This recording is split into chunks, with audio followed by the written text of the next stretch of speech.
Good morning, good afternoon and good evening उन सभी लोगों को जो जिस भी समय पर मेरी इस YouTube वीडियो को देख रहे हैं।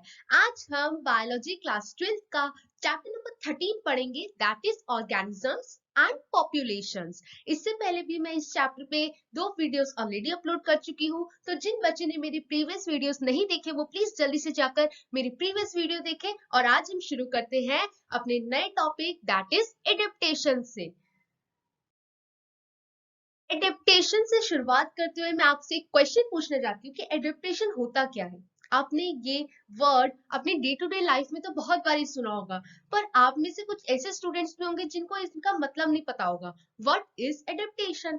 एडेप्टेशन को अगर हम सिंपल भाषा में डिस्कस करें बच्चों, तो एडेप्टेशन क्या होता है कि फॉर एग्जाम्पल आप अगर दिल्ली में रहते हो और अगर आपको घूमने के लिए शिमला जाना है, वेकेशन स्पेंड करने के लिए, तो क्या होगा कि आपको शिमला का क्लाइमेट, उसके एनवायरनमेंट देखते हुए, क्योंकि शिमला का क्लाइमेट कैसा होता है, ठंडा होता है, तो उसके अकॉर्डिंग हमें अपने क्लोथ्स की एडजस्टमेंट करनी पड़ेगी और किस तरह से हम वहां पर एडजस्ट कर सकते हैं वो सब देखना होगा, राइट। तो यही होता है एडेप्टेशन, कि अपने ऑर्गेनिज्म जहां पर रहते हैं वहां पर किस तरह से एडेप्ट करते हैं।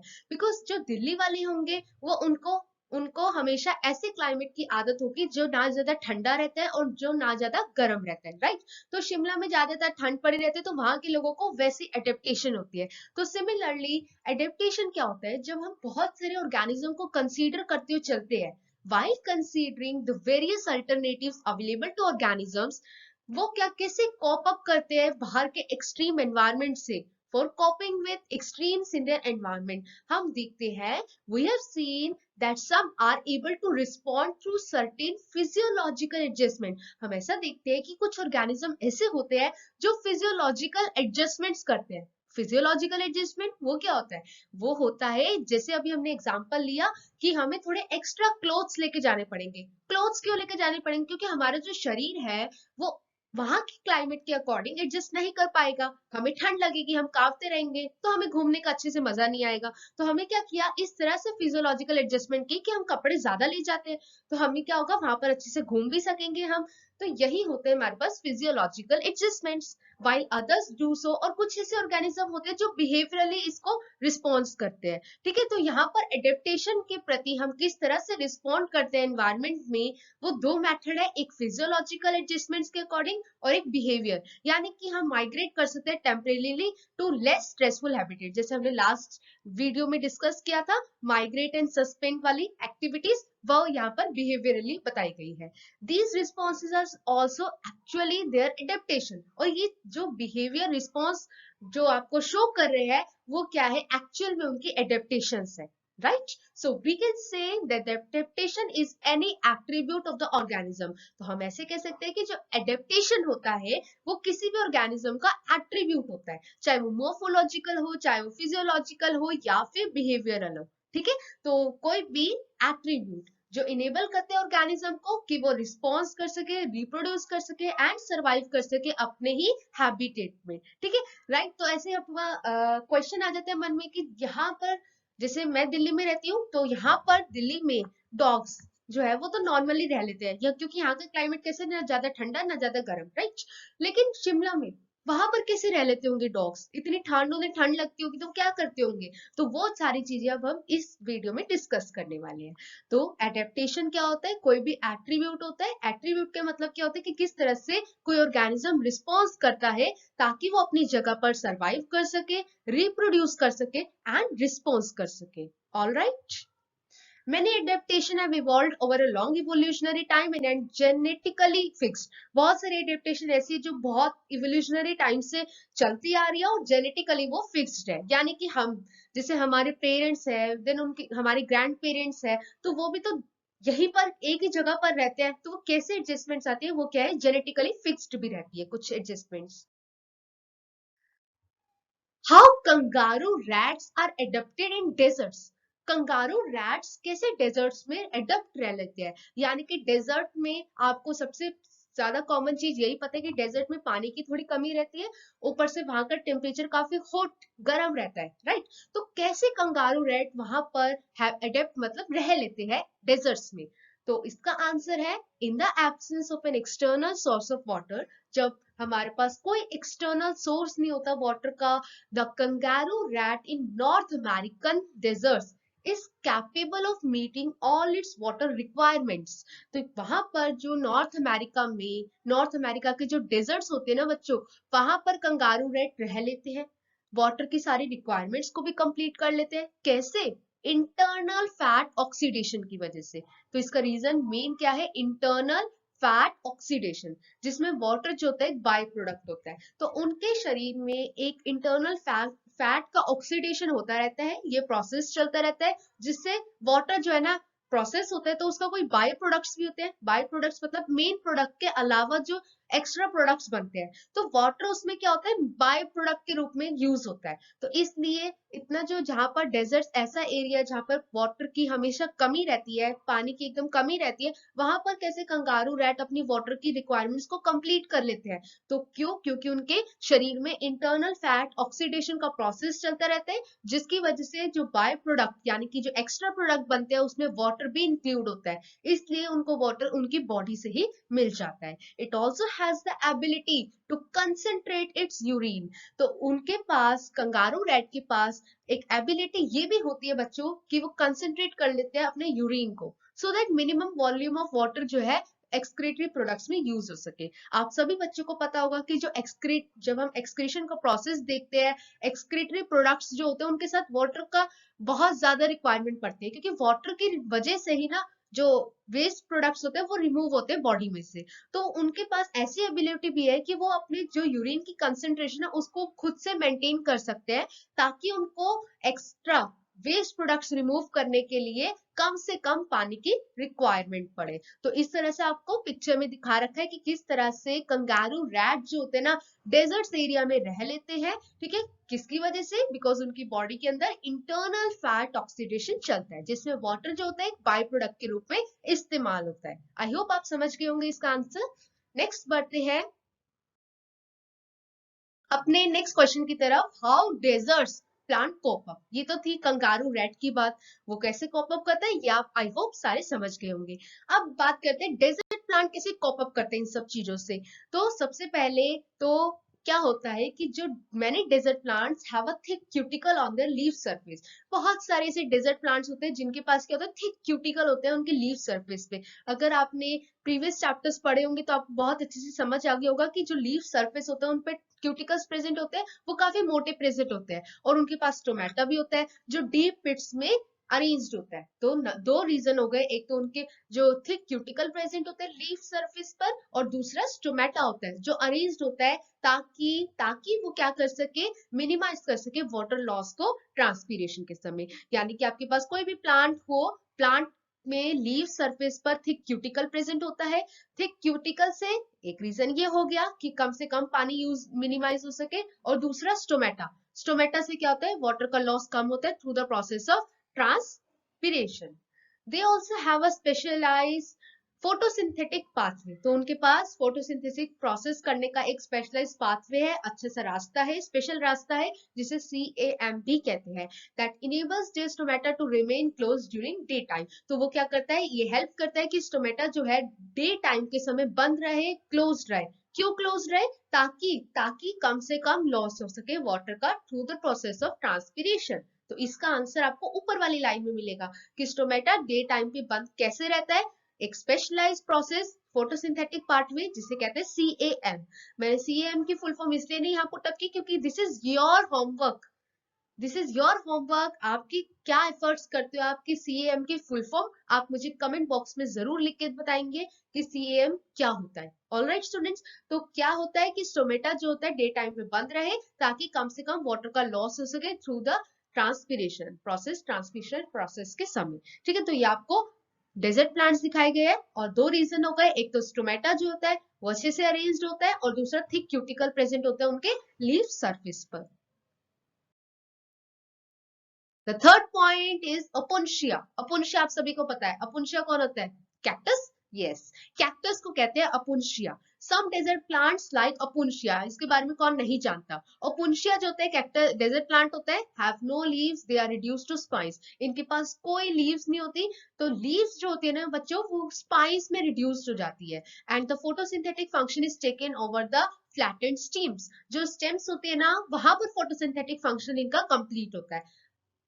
फिर से देखते हैं एक बारी, जो अपुन्शिया होती है आपके पास, जैसे आपको डायग्राम में दिखा रखा है, डायग्राम में आपको क्या दिखा रखा है कि इसपे छोटे छोटे, पहली बात तो कांटेदार होती है ये, ऑलराइट। कांटेदार क्यों होती है ये रीजन आप सभी को पता होगा, ताकि एनिमल्स जो है पत्तियों को ना खाए, ठीक है। दूसरी चीज, ये पत्तियां नहीं है, ये स्पाइंस कहते हैं, या अपुन्शिया के केस में इन्हें लीव्स नहीं, इन्हें कहते हैं स्पाइंस। स्पाइंस क्यों कहते हैं, क्योंकि इनकी जो लीव्स होते हैं वो रिड्यूस्ड हो गए स्पाइंस के रूप में। अब क्यों होती है, यही तो हम पढ़ रहे हैं, प्रोसेस एडेप्टेशन, क्योंकि इसी तरह से अडेप्ट होते हैं genetically.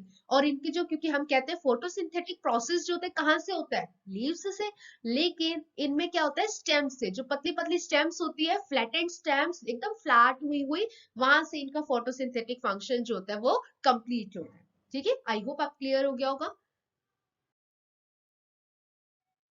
Next, Allen's rule, very important rule student, I must say कि आपको इसको नोट डाउन करना चाहिए, या स्क्रीनशॉट ले लीजिए, या फिर वीडियो पॉज करके, या फिर आप अच्छे से इसको सुन लीजिए, क्योंकि एलेन्स रूल जो है बहुत ही ज्यादा इंपॉर्टेंट है। क्या होता है Allen's rule, mammals from colder climates, जो मैमल्स होते हैं, मैमल्स में कौन इंक्लूड होता है, हम ह्यूमन बींग्स, मंकीज, एप्स, हम सारे, कोल्ड क्लाइमेट्स में जनरली हैव शॉर्टर ईयर्स, ठंडी जगहों पर रहते जो मैमल्स हैं उनके ज्यादातर छोटे कान होते हैं, shorter ears and limbs to minimise heat loss, तो उनके जो पैर होते हैं और उनके जो कान होते हैं वो छोटे होते हैं। छोटे क्यों होते हैं, ताकि वो हीट लॉस को मिनिमाइज कर सके। ठंडी जगह पे रहते हैं ना, तो ठंडी जगह पे उनको क्या चाहिए होगा, गर्माहट, गरम गरम चीजें चाहिए होगी, तो इससे क्या होगा, उनको शरीर भी गर्म होना चाहिए ताकि वो अडेप्ट कर सके कोल्डर क्लाइमेट्स में। इसलिए इसीलिए शॉर्टर ईयर्स और लिम्स प्रेजेंट होते हैं, ताकि वो हीट लॉस कम कर सके। इसे ही कहते हैं हम एलेंस रूल, इसे कहते हैं हम एलेंस रूल। ये नीट एंड एनसीईआरटी दोनों ही पॉइंट ऑफ व्यू से स्टूडेंट्स काफी इंपॉर्टेंट है। व्हाट इज एलेंस रूल, कि जो मैमल्स हमारे कोल्डर क्लाइमेट्स पे रहते हैं उनके शॉर्टर ईयर्स और लिम्स होते हैं, क्यों होते हैं, ताकि हीट लॉस को मिनिमाइज कर सके, कम से कम हीट का लॉस हो सके, तो उन्हें इससे क्या होगा, कोल्डर क्लाइमेट में वो रह सकते हैं आसानी से, और उन्हें गर्माहट मिलती रहेगी।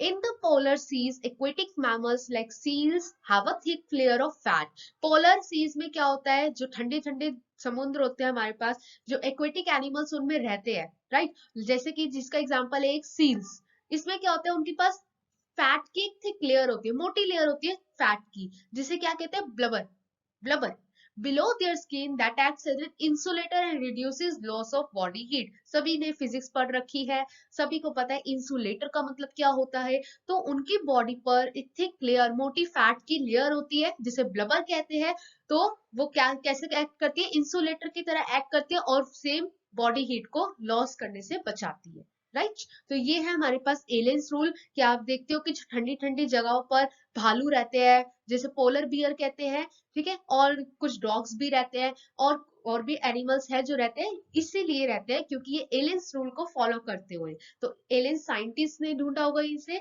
तो एलेंस रूल कहते हैं इसे, to minimise the heat loss. Next आगे बढ़ते हैं अल्टीट्यूड सिकनेस की तरफ। अल्टीट्यूड सिकनेस भी बहुत इंपॉर्टेंट है स्टूडेंट्स। क्या होता है altitude sickness, some organism possess adaptation that are physiological which allow them to respond quickly to a stressful situation। कुछ ऑर्गेनिज्म ऐसे होते हैं स्टूडेंट्स जो पोजेस करते हैं एडेप्टेशन को, ठीक है, वो तो सारे ऑर्गेनिज्म एडेप्ट करते हैं, दैट आर फिजियोलॉजिकल, जो उन्हें अलाउ करती है कि वो रिस्पॉन्स कर सके स्ट्रेसफुल सिचुएशन को, ठीक है। इसमें कौन सा नई बात है, ये तो सारे ऑर्गेनिज्म करते हैं। At higher altitudes, the pressure of the air around you, जिसे हम barometric pressure भी कहते हैं, decreases। हायर अल्टीट्यूड मतलब जैसे जैसे आप ऊंचाई पर जाते हैं, ऊंचाई मतलब इसका मतलब ये नहीं कि आप फोर्थ फ्लोर की छत पर चले गए, ऊंचाई से मतलब है जैसे आप पहाड़ों की तरफ जाते हैं, ठीक है, हायर अल्टीट्यूड्स की तरफ जाते हैं, तो जो प्रेशर होता है ना हमारे आसपास का, वो क्या होता है, डिक्रीजेस होता जाता है, क्या होता है, डिक्रीज होता जाता है। So there is less oxygen in surrounding air, तो इससे क्या होगा, डिक्रीज होता जाएगा प्रेशर, तो ऑक्सीजन की मात्रा यानी कि सराउंडिंग में कम होती जाएगी। People can live comfortably at moderately high altitude, but the body must make some adjustment. People वहां पर कंफर्टेबली रह तो लेते हैं लोग हायर अल्टीट्यूड्स पे, बजाय कि वो ऑक्सीजन वहां पर कम है, लेकिन लेकिन उनकी बॉडी को एडजस्टमेंट्स करनी पड़ती है। Their body have to make some adjustment, and उसके लिए उनको टाइम चाहिए होता है। जैसे कि हायर अल्टीट्यूड्स पे उनको अलग से ऑक्सीजन पूरी किट पहनकर जानी होती है, तो बहुत सारे ऐसी कुछ प्रॉब्लम्स है जो उन्हें फेस भी करनी पड़ती है जैसे जैसे वो अल्टीट्यूड पे जाते हैं, यानी कि माउंटेन्स की तरफ जाते हैं। सिम्टम्स क्या हो सकते हैं अल्टीट्यूड सिकनेस के? सिकनेस यानी कि कोई बीमारी, अल्टीट्यूड मतलब ऊंचाई पर जाने पे जो बीमारियां हो सकती है उसके सिम्टम्स क्या है? Nausea, fatigue and heart palpitations. This is because nausea का मतलब होता है बच्चों कि आपको वॉमिटिंग जैसा फील हो, फैटीग का मतलब होता है आपको थकावट हो गई हो, एंड हार्ट पाल्पिटेशंस मतलब आपका दिल जो है जोर से धक धक करने लग जाता है। इफ यू एक्सपीरियंस दिस तो भी आप कमेंट बॉक्स पे लिख सकते हो कि आपने ये चीज एक्सपीरियंस करी हुई है अगर आपने कभी माउंटेन क्लाइंबिंग वगैरह की हो। This is because in the low atmospheric pressure at of high altitudes. ऐसा क्यों होता है? क्योंकि जो लो एटमोस्फेरिक प्रेशर होता है ना हाई अल्टीट्यूड्स में, अभी हमने डिस्कस किया जैसे जैसे हम ऊंचाई पर जाते हैं ना तो एटमोस्फेरिक प्रेशर क्या होता है? कम होता जाता है, राइट? तो बॉडी क्या है उस हिसाब से हमारे को जितनी बॉडी में ऑक्सीजन की रिक्वायरमेंट होती है ना वो हमें मिल नहीं पाती।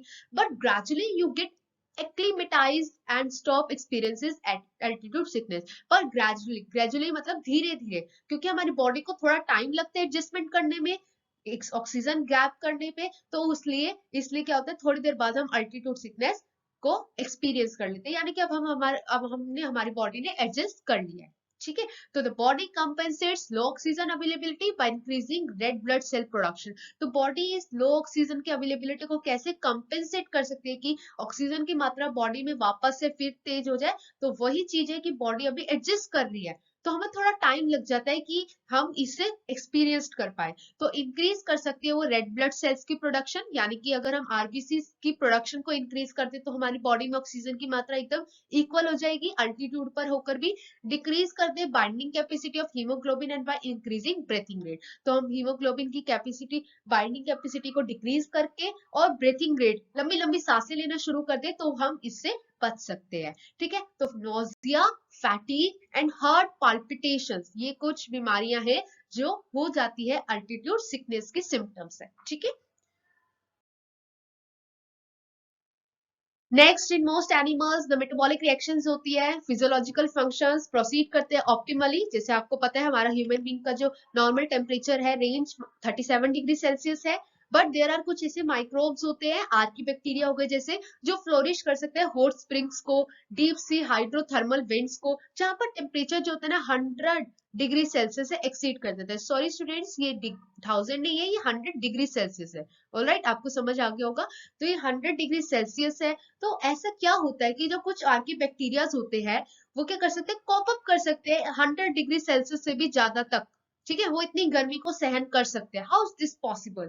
Many fishes thrive in Antarctica waters, जहां पर टेम्परेचर 0 डिग्री से भी कम होता है, वहां पर भी कुछ ऐसी फिशेस होती है जो एक्वेटिक एनिमल्स होते हैं जो इनको कॉप अप कर लेते हैं। But how this is possible? This is only possible कि एडेप्टेशन की वजह से उनकी बॉडी जेनेटिकली इवोल्यूशनरी फिक्स होती है। बिहेवियरल रिस्पॉन्सेज, कुछ ऑर्गेनिज्म ऐसे भी होते हैं जो बिहेवियरली रिस्पॉन्स करते हैं एनवायरनमेंट के प्रति। हमने स्टार्टिंग में डिस्कस किया था दो तरह से रिस्पॉन्स कर सकते हैं, एक तो फिजियोलॉजिकली, तो अभी तक जितना हमने डिस्कस किया दैट इज फिजियोलॉजिकली, बट अब हम डिस्कस करने वाले हैं बिहेवियर, कैसे वो रिस्पॉन्स करते हैं। बिहेवियर से कोई कैसे रिस्पॉन्स करता होगा वो भी होता है। डिजर्ट लिजर्ड्स, जिसका सबसे पहला एग्जांपल है डेजर्ट लिजर्ड्स। जो डेजर्ट लिजर्ड्स होते हैं उनमें फिजियोलॉजिकल एबिलिटी जो होती है वो लैक होती है, लैक मतलब उसकी कमी होती है, वो फिजियोलॉजिकल एक्टिविटी को, एबिलिटी को शो नहीं करते हैं। That mammals have to deal with the high temperature of their habitat but manage to keep their body temperature fairly constant by behaviour means. तो कुछ ऐसे ऑर्गेनिज्म होते हैं जिसका एग्जांपल है डेजर्ट लिजर्ड्स, जो बिहेवियर मींस से अपने आप को अडेप्ट करती है। They bask in the sun, bask in the sun का मतलब ये सन में, सन के सामने एकदम मजे में एब्जॉर्ब करती हीट को, when their body temperature drops below the comfort zone। तो एक कंफर्ट जोन वाला टेम्परेचर होता है, जब बॉडी जो है उससे डाउन फील करने लगती है तो ये क्या करते हैं डेजर्ट लिजर्ड्स मिट्टी से बाहर आ जाते हैं। बाहर आकर जो सन रेज होती है, गर्माहट होती है, उसको अडॉप्ट कर लेती है। ठीक है, उसके बाद क्या होता है, but half move into shade, तो वो क्या करती है, शेड की तरफ, छांव की तरफ चली जाती है जब एम्बिएंट टेम्परेचर स्टार्ट इंक्रीजिंग। अब धूप कम होती जा रही है तो क्या होगा, अब उनको छांव चाहिए, तो वो क्या कर जाते हैं, फिर से मिट्टी के अंदर चले जाते हैं। Some species are capable of burrowing into the soil, कुछ ऐसी स्पीशीज है एनिमल्स की जो क्या करती है, डीप इनटू द सॉइल चली जाती है, हाइट छुप जाती है एंड स्केप करती है अबव ग्राउंड हीट, और जो ग्राउंड पे, जमीन पे जो हीट आती है उससे बचती है। तो इसका एग्जांपल है डेजर्ट लिजर्ड। इसी तरह से आपने बहुत सारे ऐसे ऑर्गेनिज्म देखे होंगे जो मिट्टी में आपको पाए जाते हैं। यहाँ पर अब छेद बनाकर अपने अंदर घुस जाते हैं, फिर जब इनको हीट चाहिए होती है वो बाहर आ जाते हैं, अदरवाइज वो अंदर ही रहते हैं, अंदर ही अपना घर बना लेते हैं, अंदर ही रहते हैं। सिमिलरली आपने छोटे छोटे अर्थ फॉर्म्स भी देख रखे होंगे, छोटे छोटे सांप भी देख रखे होंगे, ऐसे बहुत सारे ऑर्गेनिज्म होते हैं जो बिहेवियर रिस्पॉन्स करते हैं। मेन क्या है यहाँ पर समझाना आपको, बिहेवियर रिस्पॉन्स कैसे करते हैं। तो आपने छोटे छोटे होल्स बना लेते हैं मिट्टी में, और फिर वहां से निकलते रहते हैं जब उन्हें हीट चाहिए होती है, अदरवाइज अपनी दूसरी एक्टिविटीज के लिए वो अंदर ही रहते हैं। ऑलराइट स्टूडेंट्स, तो इसी के साथ अगर आपको मेरी वीडियो अच्छी लगी है तो प्लीज लाइक जरूर करें, कमेंट करें जो भी क्वेश्चन हो, ताकि आप पार्टिसिपेट कर सकें इन द डिस्कशन में, एंड दोस्तों के साथ शेयर करें ना, सब्सक्राइब करना ना भूलें। Thank you so much.